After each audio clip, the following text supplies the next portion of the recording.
Howdy, everybody. Welcome to Tuesday. Welcome to a brand new episode of the Cine-Men Movie Podcast. I'm one of your hosts, Zach, and I'm joined by the other militiaman, or maybe British Colonel, Johnny. Juan, how are you doing, man? Did you call me the Michelin Man? The Michelin man, yes. I'm doing all right, man. It's Tuesday, and I get to talk movies with you, man. How's it been going? It's been going good, man. I hope everyone out there had a very safe, fun, hopefully cool July 4th. It was a little toasty out there. Plus, we got some additional storms that we didn't know we were coming here in Oklahoma. But hope everyone had a good July 4th. It's hard to believe America's 250 years old. And I kind of thought about this the other day, dude. Like, in the grand aspect of the world, our country is basically a teenager compared to these older cities like in Europe that's been around for like thousands of years. Is that kind of like a weird thought to think? You know, I'm going to step aside that conversation piece and say not only was this past weekend hot, but Saturday was a heat zone, man, and I did not enjoy that holiday. Yeah. I know we're in summer and I know it's July, but that's uncalled for. No, but hey, we're in July. Like you said, we're in July. We're in the hell of summer as it is, and I think August is always hotter than July for some reason. So I guess we'll find out here in a couple weeks. But looking back, guys, both of us had a phenomenal conversation about Catch Me If You Can in and out the month of June. We just want to say welcome to our combat and warfare month of July. We have basically all the movies that we picked are either something to do with war, combat. You know, obviously the Odyssey's coming out, so we kind of shaped it around that movie here in a couple weeks. So I think it's gonna be a fun month. We got a lot of good discussions coming up. But overall, man, how are you besides trying to dodge the hell that is outside? It's been good, man. I can't complain. You know, life could always be a different kind of box of chocolates, but I've dealt my hand and I've dealt my box of chocolates, so I'm just gonna try to go through and eat it without a tummy ache. I like that metaphor. That is basically it's a reference to Forrest Gump and life as of right now. Yeah. I'm doing all right, man. I'm doing kind of in the same boat with you, just trying to get day by day. You know, there are good days and bad days with work, but hey, I think that's part of the contract of life. Yeah. I want a new contract. Yeah. Hey, if you are just now joining us for the first time, obviously welcome. But hey, if you want to reach out to us, Johnny, tell us about the social medias that we're on.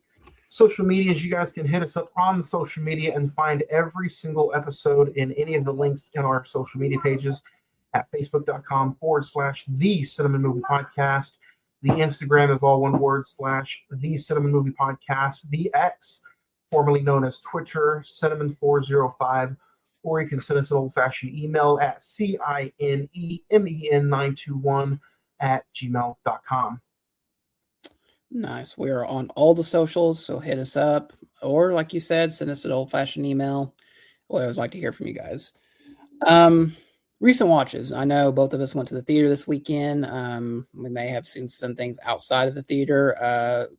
Tell us let the listener know a couple things that that stood out to you this past week. So, man, I'm going to run through my list rapid fire. Let me know if you want to talk about anything. Minions versus Monsters, Girl Likes Girl, Miracle at St. Anna, I Know What You Did Last Summer, The Longest Day, The Good, the Bad, and the Hungry, the Joey Chestnut hot dog eating contest story. I rewatched Jackass, Forever and Last. Undertone, Ready or Not 2, The Patriot for today's episode, Little Brother, Mercy, and Fences. Nice. Yeah. Nice. Did you go check out Young Washington? Young Washington, man, I was trying to leave that one off the list, but I did not get to go check that out yet. Okay. So I'm going to try to check that out in the next few weeks.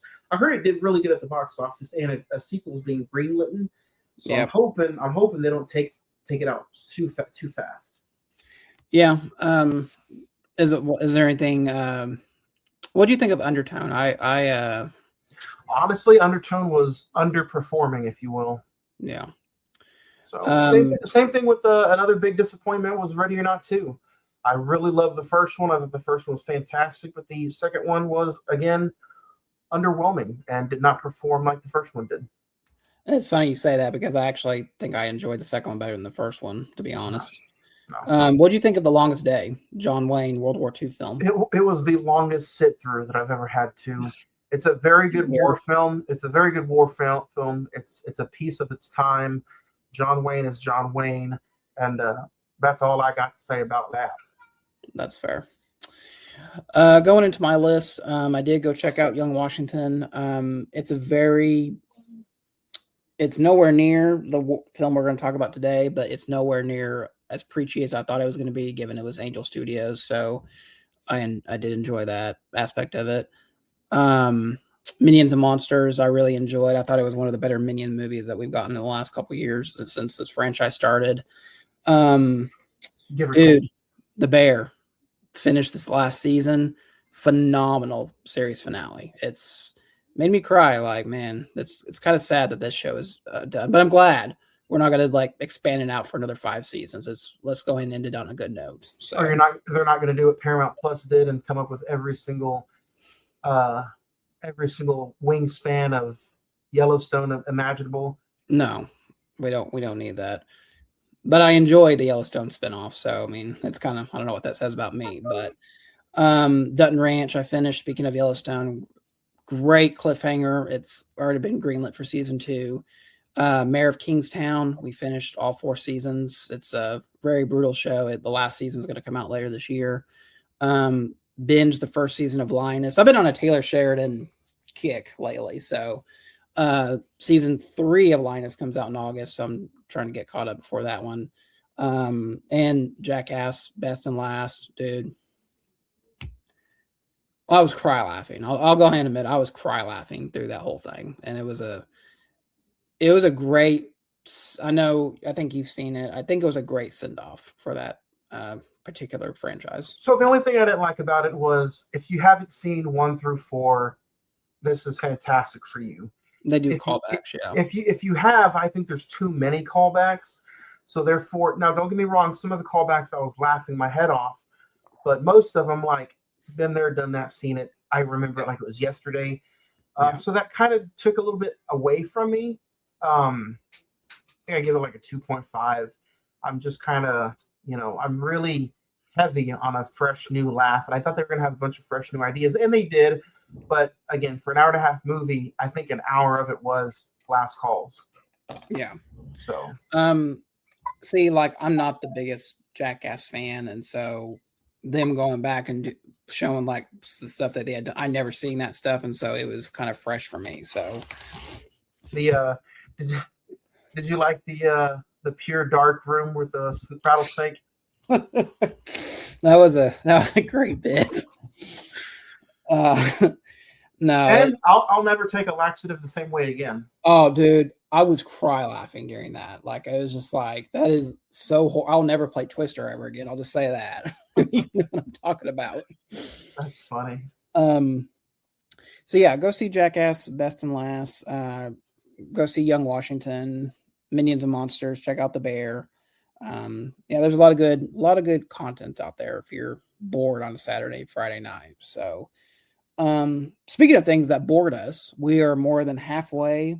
This is kind of a part 1 of 2 of our top 5 list. Before we get to the good, we got to get through some of the crap that we have seen throughout 2026 so far. So I am excited about this list. Oh, let's just say we're going to have a war for my number 1. I'll just go ahead and say that. Go for it. This is going to be our top 5 worst of 2026 so far. Top 5.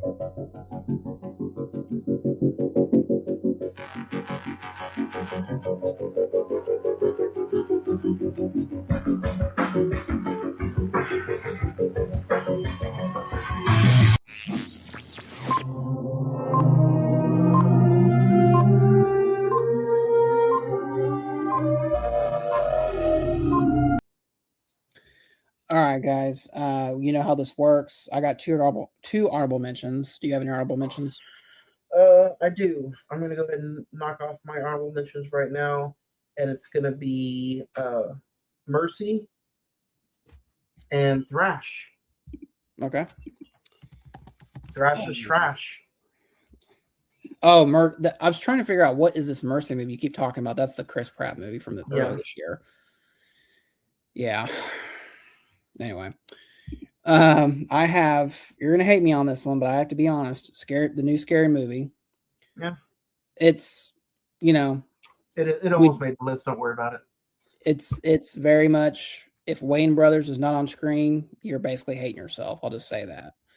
And then Passenger, the demonic car movie that they gave away the first good 10 minutes of the movie, and it's just trash afterwards. So those are your honorable mentions. That'll kick it off into my number 5. Then my number 5 is going to be Passenger.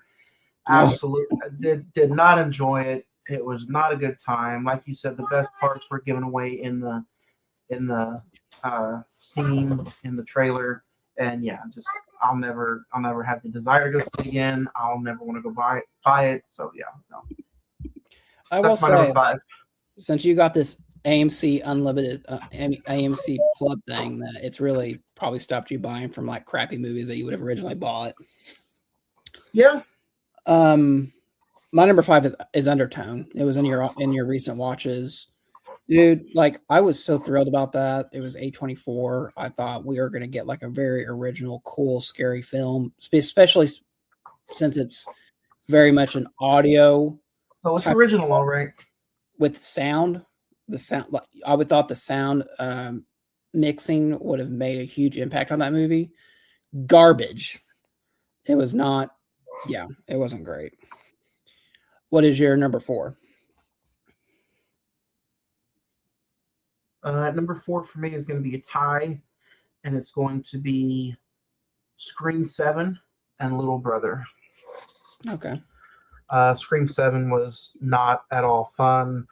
No matter how much I tried to enjoy the beginning, the middle, the ending was just terrible all the way around, and it just slashed it all the way to heck for me. Did not have fun with it whatsoever. So one of the worst movies in the franchise, if not the worst, and probably one of the worst movies for the rest of the year. I'm sure it'll make my list next April.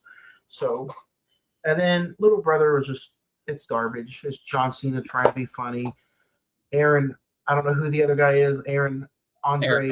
Oh my gosh, yeah. Nothing was funny about that movie whatsoever. A complete waste of time. What's your number 4? My number 4 is Wuthering Heights. Margot Robbie and Jacob Elordi.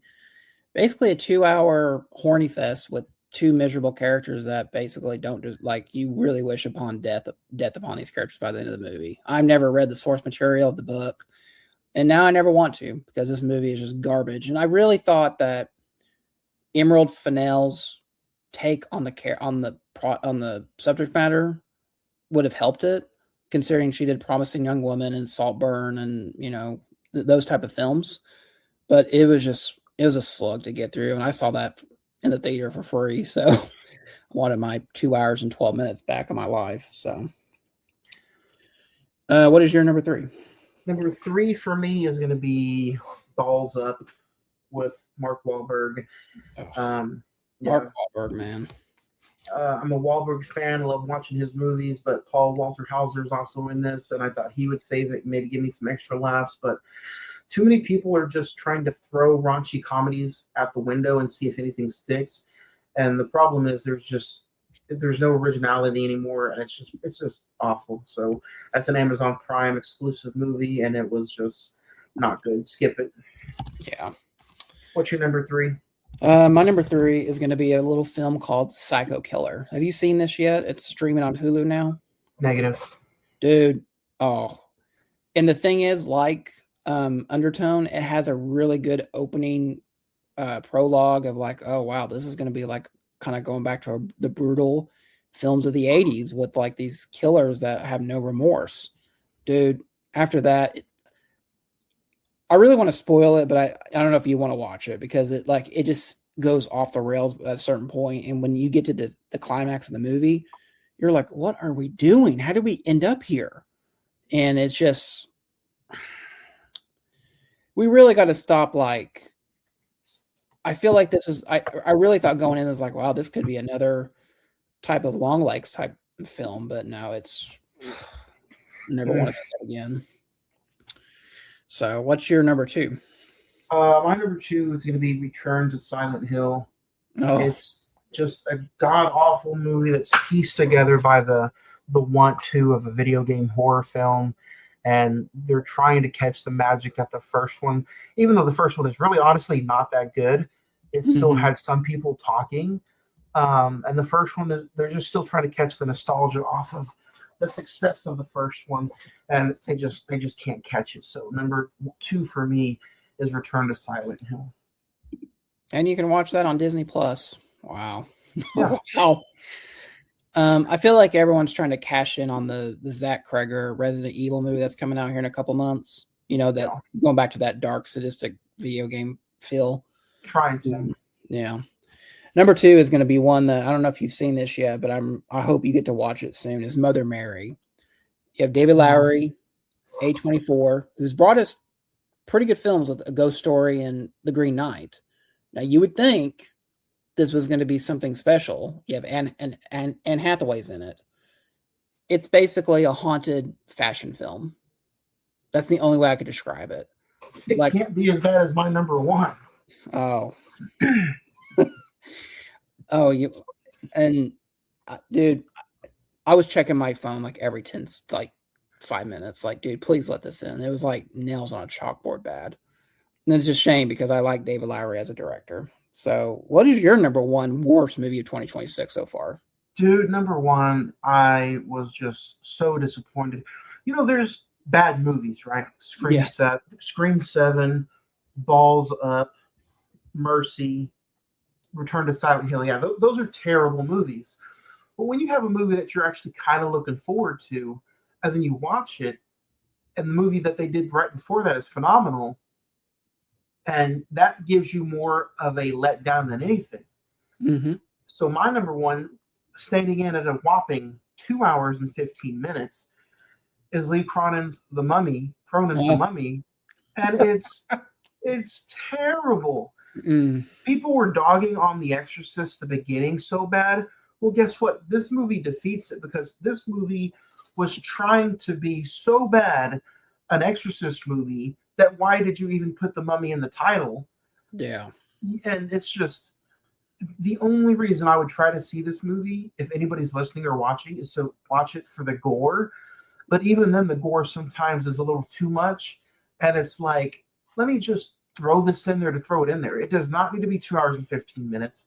The complete cast is terrible. The script, the screenplay, the writing, everything is terrible about this movie. Again, it's a failed attempt at The Exorcist. If you want to watch The Exorcist, just guess what? Go watch The Exorcist. You're going to find a 10 times better movie because The Mummy is not where it's at. And please, Brendan Fraser, save us because that is not a Mummy movie. That's my worst movie of the year so far. Yeah, I don't hate it as much as you, but like it's an Egyptian demon that's possessed this little girl. It's terrible. It's not a great idea. The practical gore effects and kind of like the grossness of it. I knew what we were getting into because it's the same person who did Evil Dead Rise. So I'm just like, way better movie. Yeah, it's a way better movie than The Mummy. The Mummy, Lee Cronin's The Mummy is not great. My number one has already been mentioned is Scream 7. Hated it. Like, terrible. I know you were trying to defend it on the show, but dude, you can't be. This cannot be. It cannot be defended. I'm sorry. The fact that like the kills are kind of generic, the twist makes no sense. It's so trying to go back to basics that it just hurts it. And to me, they should have descended it with Scream 6 and just be done. I know Scream 8's coming out. I know because that movie made money, but it is what it is. So complete letdown. And why did it wait 6 months to hit Blu-ray? I will never, ever put my finger around that. Did Does you not. did you buy it? I didn't buy it yet. I'm buying it because I have the other six. But No, but again, why it took almost 7 months, I'll never know. I don't know, man. But I But mean, Zach, what are we talking about today? I will say there's more good than bad for 2026 so far, and that will be next week's top five, Next week. the best of 2026 so far. But until then, guys, we're talking about the Patriot. Had a release date of June 27th of 2000. So this movie turns 26 years old this year. Starring Mel Gibson, Heath Ledger, Jolie Richardson, Jason Isaacs, Chris Cooper, Tom Wilkinson, Gregory Smith. Directed by Roland Emmerich. A widowed farmer with a brave but brutal military past decides not to join up when the British arrive in 1776. However, when his son enlists and is later captured by the enemy, the former soldier must abandon his newfound pacifist principles in order to rescue his oldest child and forms a regiment of Carolina Patriots whose guerrilla tactics prove pivotal to the U.S. war effort. This film has an IMDb score of 7.2, Metacritic of 63%, Rotten Tomatoes of 62%. So, to give some background, I've been trying to get us to do this movie for the last like 4 or 5 years, especially during Memorial Day War Month. But given America just turned 250 years old, it seemed appropriate enough. It seemed like the right time to do it. So we're finally doing the Patriot. Did you see this in the theater? If so, what are your thoughts? Or if this is your first time watch, what is your thoughts? This is my first full finished attempt at this episode or at this movie. And so, yeah, it's my first time. Okay. Do you have any just general thoughts before I give mine? This is my first time full watch, and you know, I'll save it for the episode. Okay, I'm not feeling too good about this, but okay. So this is I've seen this movie. Mail Day. Oh, there you go. Maybe a film will be on your list next week.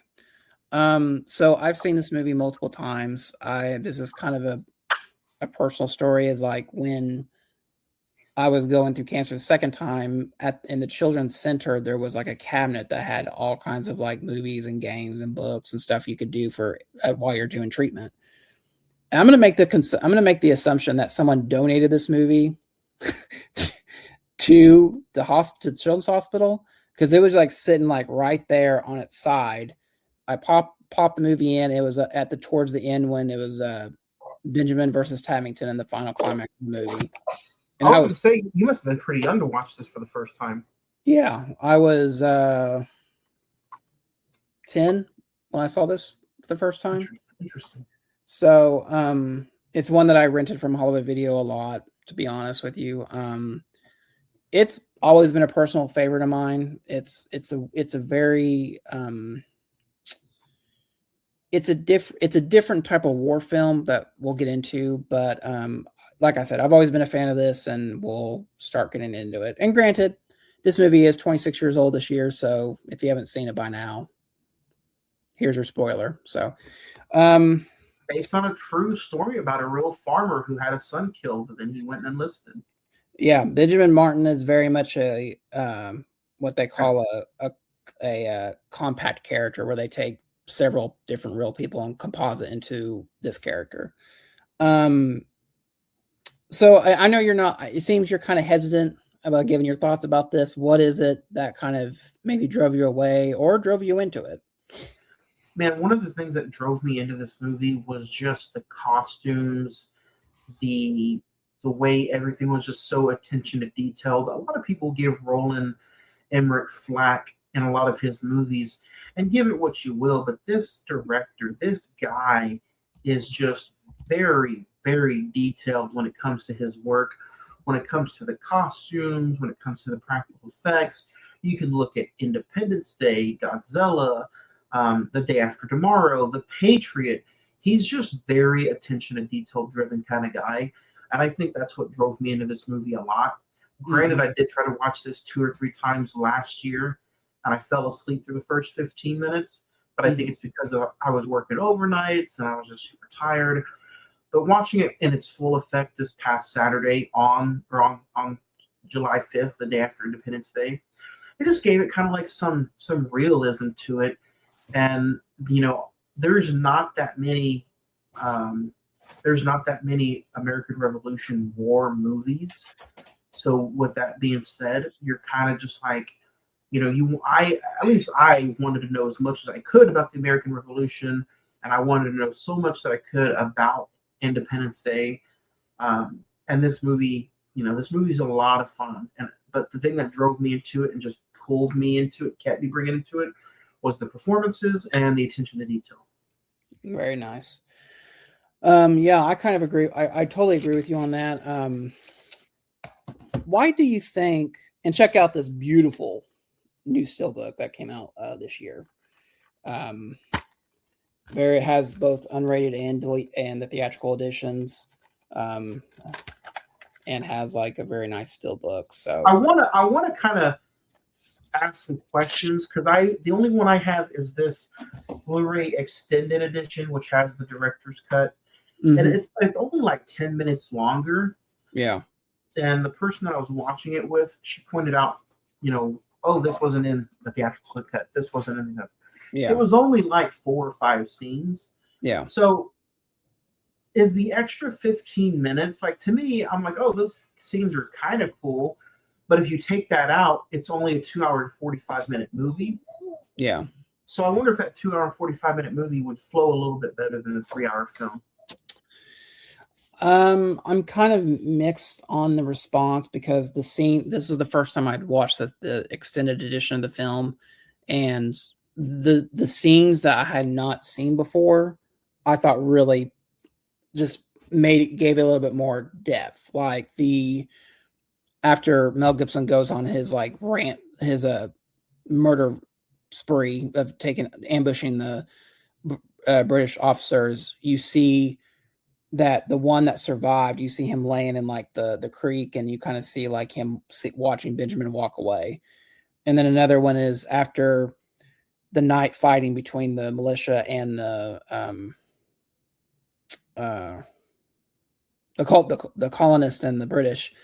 You see Benjamin and his sons going out and like bringing in the wounded soldiers. And so like you could really cut those scenes out. It really didn't like affect the movie like all that much, but it gave a little bit more context of what was going on. You're on mute, man. Another one of those scenes that gave my context is whenever Tom Wilkinson's character comes and tells Jason Isaac that he's a little too far out there. Mm-hmm. That's a scene that I was told wasn't in the theatrical cut. I'm like, oh, I feel like that's kind of needed. Yeah, like even like oh god, what's his name? Lord Cornwallis is like, hey man, Tevington, you got to pull back. Your tactics are a little brutal at some points. Which, let's talk about Jason Isaacs. I don't think we've ever talked about him on the show. There's a great comment in YouTube when he kills Thomas. This is like millennials hated him way before he was Lucius Malfoy, and that is so true. Yeah, because the one Harry Potter movie we talked about, he wasn't in it. So no. I've always liked Jason Isaacs. I think he is typecast as like the villain role, which obviously he does very good at. And this, he's just like a brutal, like I really want, like you're just wishing for him to die like a brutal death by the end of the movie. It's funny that you mentioned Jason Isaacs first. I feel the same way. I don't like him as an actor, but I think it's because I don't like the characters he plays. But that's a trod to him because he is so good at playing the bad guy. I read something interesting that if they had the budget, Kevin Spacey was going to be the bad guy. But they did not have the budget, so therefore they went with Jason Isaac. Yeah. And I thought that was very interesting. I'm like, you know what? I would have liked to see Kevin Spacey in this movie, but now that I have seen it with Jason Isaacs, I don't think I could unsee it. Yeah. Well, and it helps that he is British, obviously. Yeah. What do we think about Mel Gibson? I think this and Signs are very much like the staples of like when I growing up watching Mel Gibson. Those are the two films that really signify his filmography for me. So I've seen Mel Gibson, and I've seen him act his tail off in a lot better films. Mm-hmm. But with this movie, I think this is probably Mel Gibson's most underrated performance. Not only because of the subject matter, but he had to go through 2, 3, 4 brutal scenes where he had to live with his face on the entire time, and 4 of the most difficult scenes I've ever had to watch. Mm-hmm. And that's when he aids his 2 sons' death. That's when he goes to war, and his little daughter said, "Please don't go." Mm-hmm. And then the other one is after the church scene, or no, when he sees his kids' aunt's house burn, and he thinks she's in there at first. Yeah. So there's 4 scenes where he has to really put that face on, and he did a magnificent job. So I think this is probably an underrated Mel Gibson film. I don't think he gets enough credit for this movie, probably. Yeah, I totally agree with that.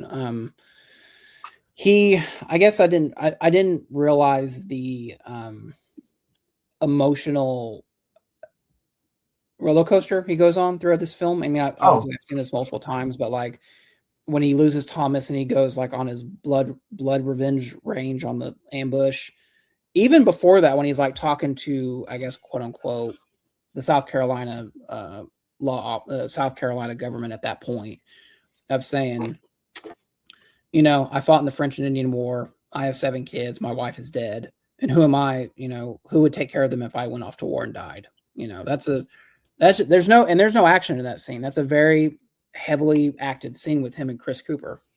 Or even before, after that, but before the action really kicks off, his plead for Gabriel not to join. Yeah. And I'm sure you're getting ready to mention this, and I know we're about to mention his name probably in just a matter of minutes. And I don't care what anybody says. Heath Ledger stood toe-to-toe with Mel Gibson, with Chris Cooper, with everybody around him, and Heath Ledger owned this movie. Heath Ledger owned every single scene he was in, being a mere 22 years old and going up against Mel Gibson. And just Mel Gibson had just won Best Director and Best Actor for Gladiator, not for Gladiator, but for Braveheart just years prior. Mm-hmm. And I think that is probably one of the most outlandish things you can think of in this entire movie of The Patriot, is a young Heath Ledger standing toe-to-toe with everybody he shares the screen with. No, man, you're not going to get any pullback from me on that, because I mean, I think his performance in this is like top notch. And it's so weird because it's like, I know Heath Ledger's in this movie, but when I see his name pop up, I forget he's in it. Does that make sense? Where it's just like, this is like really Heath Ledger. Well, it's not that you forget he's in it. To me, when I see his name in this, I'm like, Heath Ledger was in this at that age, with how young he was. Only 19 when he filmed 10 Things I Hate About You. So looking at this is being like a year later. He was 21, standing toe-to-toe with Mel Gibson, and you're just like, dude, like, yeah. Well, and the fact that he has, I was going to bring that up, is like Patriot comes out in 2000. The year before that, he has 10 Things I Hate About You, and the freaking next year he has A Knight's Tale and Monsters Ball. So like, dude, come on, man, that's serious. And then in the terms of Mel Gibson, he has in 2000 he has The Patriot, What Women Want, and Chicken Run. And then he doesn't do any more movies till 2002, which were the aforementioned Signs and We Were Soldiers. 2 films we've actually talked about on the show. Yeah. So, yeah, Heath Ledger is awesome. It's such a weird thing. I don't know if you ever feel like this, but like anytime I see like an actor who's passed on, I always wonder what his career would have been. Especially with Heath Ledger, with, he had the Brokeback Mountain movie, and then obviously he did The Dark Knight, which he won a posthumous Oscar for his role, which is, we've talked about that on so many different occasions. I really have to wonder what what would his career been like post Dark Knight? I think it would have been. He's not somebody who does any and everything. I think he tried. I'm not going to bash A Knight's Tale, but I think he tried to do any and everything with a big Hollywood budget film like A Knight's Tale. Yeah. I don't think he got the reward he wanted with that movie. So I think he learned his lesson quick, and I think he was on the verge of greatness. If I can be honest with you. Yeah. Well, and I feel like I'm looking at his filmography, and Brokeback Mountain, The Brothers Grimm, Casanova, The Order, Ned Kelly. It's very much. I think he was very. I think he could have had his pick of any film he wanted to do, kind of like a Leo situation. But I think he tried to do things that really challenged him as an actor. Yeah, I think he would have ended up doing a lot more stuff with Christopher Nolan. I think he would have been one of Christopher Nolan's first picks in a lot of movies. Dude, could you imagine him post Dark Knight if he was like in Inception or something like that? Yeah. So, and I am so embarrassed to say this on the show. I had no idea, and I should have figured it out based off the score. John Williams, man, this is an awesome John Williams score. Makes you feel like you're right there yanking the Yankee Doodle and going to town with the macaroni. That's pretty much seared into my brain from now on with that for that. But no, man. I mean, obviously, the Star Wars, the Jurassic Parks, the Indiana Jones. I think I could make an argument that this could be top 10 John Williams score. Dude, you know what? You know what else a lot? You know what kind of grinds my gears? I need to have a picture that says rant before the episode. Yeah. You know what just really, really grinds my gears when people talk about John Williams? Mm. And that is Hook. Nobody mentions Hook. It's a great score. Nobody mentions Hook whatsoever. And when you talk about the Star Wars, Jurassic Parks, Jaws, Close Encounters of the Third Kind, The Patriot, everything he's done, don't get me wrong, they're all fantastic, but nobody mentions Hook. And when I think of Peter Pan from the time I've seen that movie all the way to now, I don't think about the old Disney score. I think of John Williams' score for Hook. Yeah, and the most incredible thing about that is that it's very much, it's so action adventure that it just fits that movie perfectly. Yeah. Anyway, rant over. Let's talk a little bit about Mel Gibson. I was looking at his filmography, and with the exception of Hacksaw Ridge, which he directed, and did you see Blood Money, where it's like the mob or something was going after his daughter in the movie? Oh yeah. Bloodfather, not Bloodfather. Bloodfather, yeah. Dude, everything is just so like direct to streaming, direct to DVD. I guess Flight Risk would be his last big film, but well, let's also not forget it was his rant and his uneducated, and that was the demise of Mel Gibson, was his drunken state of him just completely being racist and against everything he could possibly mention in that interview of that post that he did years ago. Yeah. That was the ultimate demise. A lot of people could say really the last movie that really had any meaning towards him with good publicity would be Passion of the Christ. I'd probably say Hacksaw Ridge, even though he wasn't. He did get a fight for that. Yeah, but nobody went to go see Hacksaw Ridge because they were like, "Oh, it's a Mel Gibson film, and we're not going to go support that." Yeah, would you agree that he was kind of one of the first celebrities that got canceled before cancellation was like a thing? Yeah, probably, because Passion came out in 2004. Yeah, and he started that demise of himself in 2004, 2005. Yeah, along like he did that interview, like I think shortly after The Passion came out, and see that was 2004. So he had Apocalypto, dude. Okay, so he did Passion of the Christ in 2004. He didn't do another movie He directed Apocalypto, which was 2006. He did not have. Hold on, right here.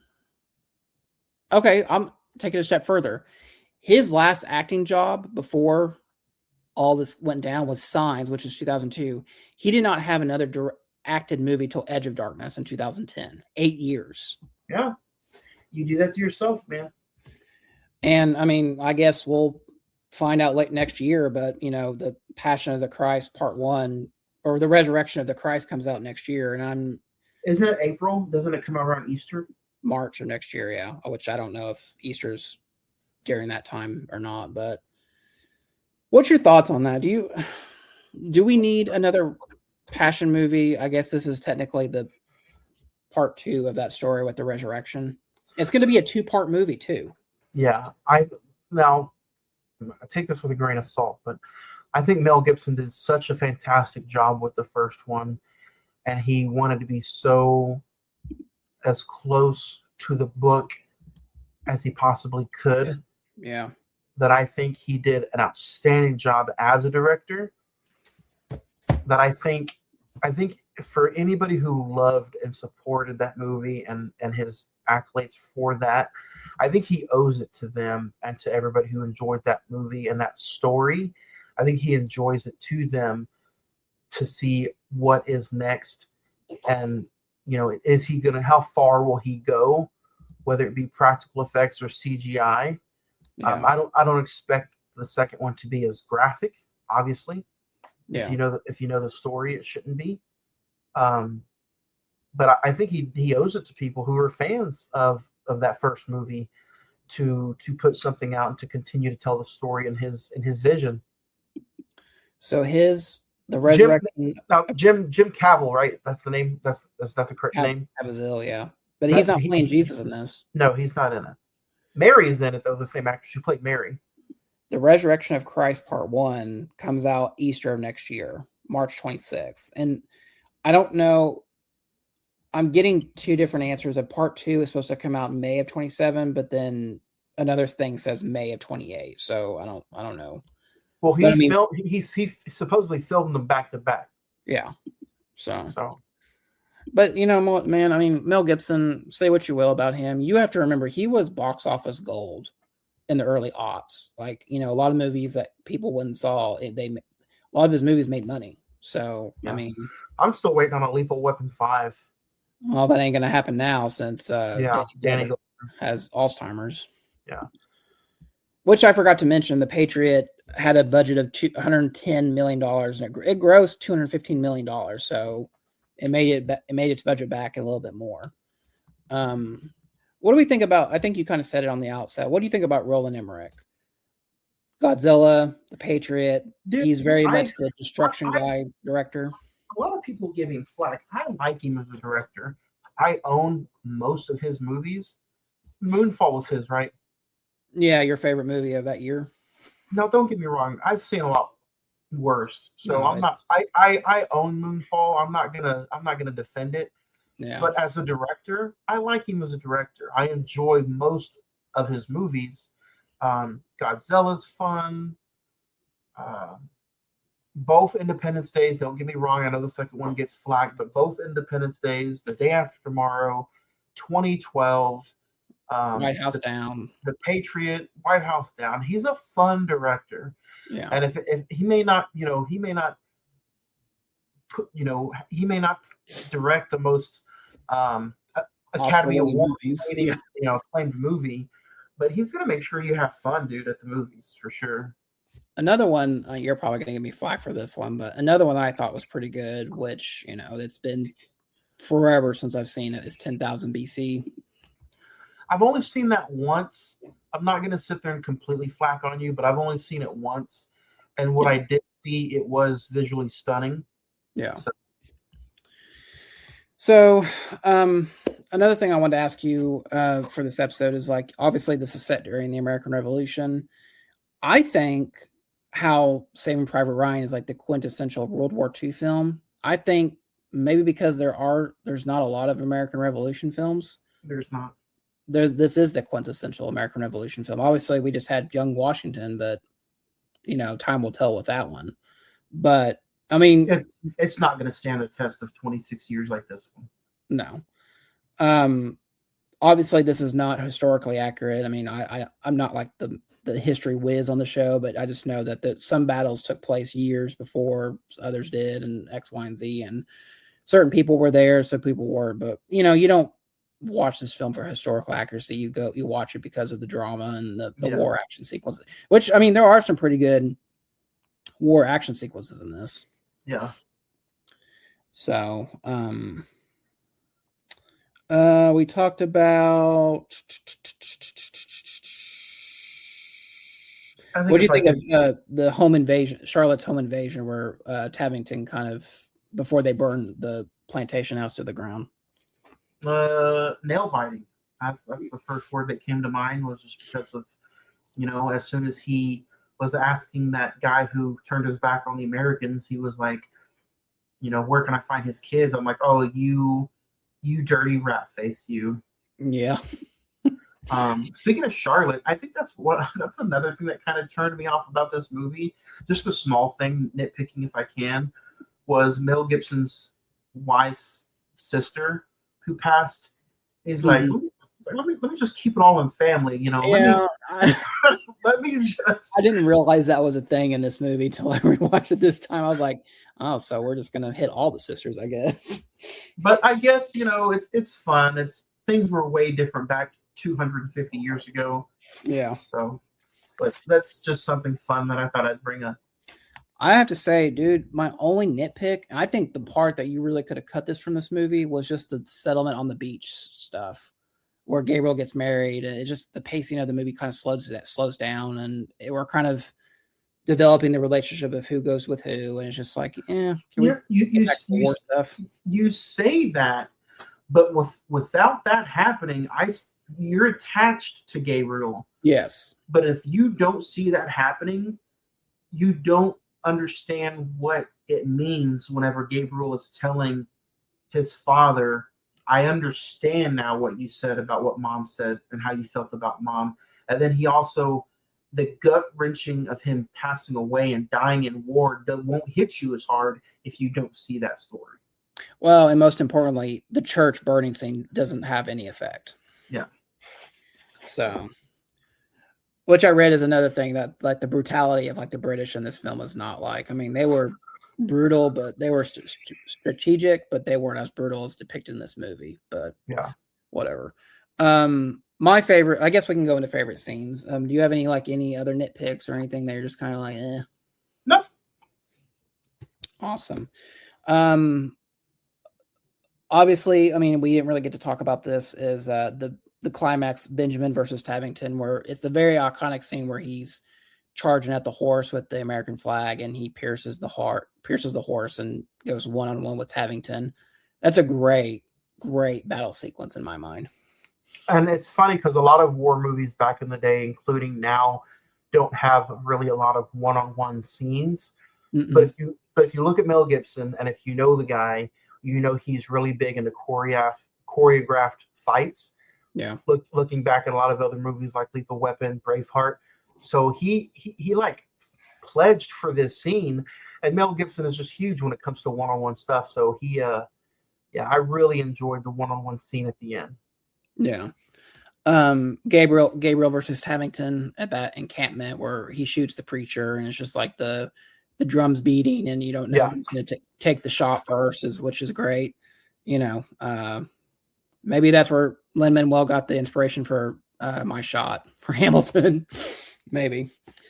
Another thing I thought the brutality of the war, where it's just like, if you kind of sit there and think about it, where like this is how people fought, like armies fought back in the day, and like if you're just in line, you get shot, you're down, or you get your head blown off by a cannonball, which I thought was probably the most gruesome thing in the movie. Yeah. So yeah, those are some of my favorites. What about you? I would probably say a lot of the scenes that are favorites are depressing scenes, like the final battle, the burning of the church, Heath's death, Thomas's death, and then but my favorite all-time scene is going to be the hostage switch. when he brings in the Great Danes and he goes to Oh, switch out the hostages. yeah, Yeah, that's a great scene. And we didn't yeah. get to talk about Tom Wilkinson, who's like Jason Isaacs, he can play any. I think he's much more of a rangy actor, but um, he does great at playing villains, whether it be this or Batman Begins or whatever it is. Um, that's a great character moment for Benjamin. And then Mm-hmm. like he gets to, and then you get on top, the cherry on top is he gets to say to Tabington, "I'm going to kill you before this war is over," Yeah, which is a great setup for the final climax of the movie. yeah. So star rating, guys. Everyone knows how this works. I'm gonna go first. Probably sentimental value, but I'm gonna give it a 4. Really thoroughly enjoy this. I don't watch it as much as I should, but it's a great rewatch if you hadn't seen it in a while. So what about you? Given your first time watch, what are you gonna give it? Still smells like a brand new Blu-ray.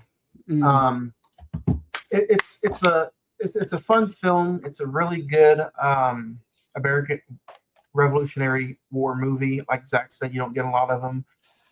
3 hours didn't phase me at all. Because this was my first time watch and I don't know how it is on the rewatch, I'm going to give this a 3.5. But I absolutely adored the movie. It's going to probably go up there with one of my favorite war movies from now on. I wish we had more war movies based off of wars 200-300 years ago.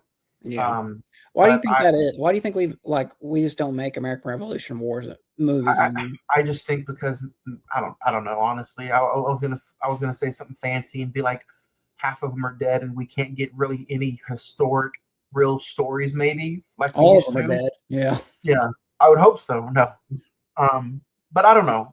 I don't know why.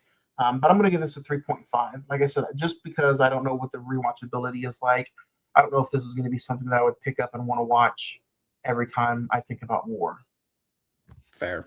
So That is it, guys. That is the Patriot for our special July 4th celebration episode. Next week, we go back to A24. We're talking about a film that I know you personally loved last year.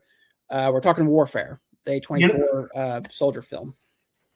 I haven't seen it since that first initial watch in theaters, and I Yeah. have the Blu-ray right there behind me. So I don't know. I don't know how this watch is going to go. It's only an hour and 28 minutes.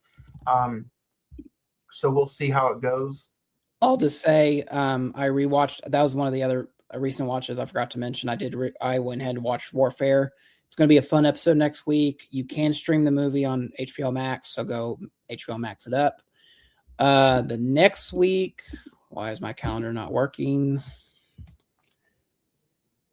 July 21st, it's the Odyssey already, man. Yep, we go back to the theater for the Odyssey. Christopher Nolan. We'll do some fantasy booking on next week's episode to have some thoughts, and then we end the month with a film that I've never seen. Have you seen The Deer Hunter? I've seen it twice. Okay, first time watch. It'll be another rewatch for Johnny. I'm excited about it. It is 3 hours, another 3-hour war film. This will be the first time I've watched it with my specs on, Toggles. so I haven't seen it since before the podcast. Cool. So yeah, man, Warfare, The Odyssey, and The Deer Hunter are all coming up on the Cine-Men Movie Podcast. Do you have any final nail in the coffins for the Patriot before we move on? Man, go check it out. I know this can be streamed somewhere. I believe it's on Peacock. Go check out The Patriot, man. I love doing these movies where we talk about the movie that's at least 20, 25 years old from the early 2000s and 90s. I love doing those movies. So do yourself a favor and go check it out. The Patriot is streaming on Peacock. Go check it out. Very well said, and very well final words, man. We will be back next week with Warfare. Go HBO Max it up, and we will be back next week on a brand new episode of the Cine-Men Movie Podcast. Deuces. Hook 'em. 60 days till Texas football.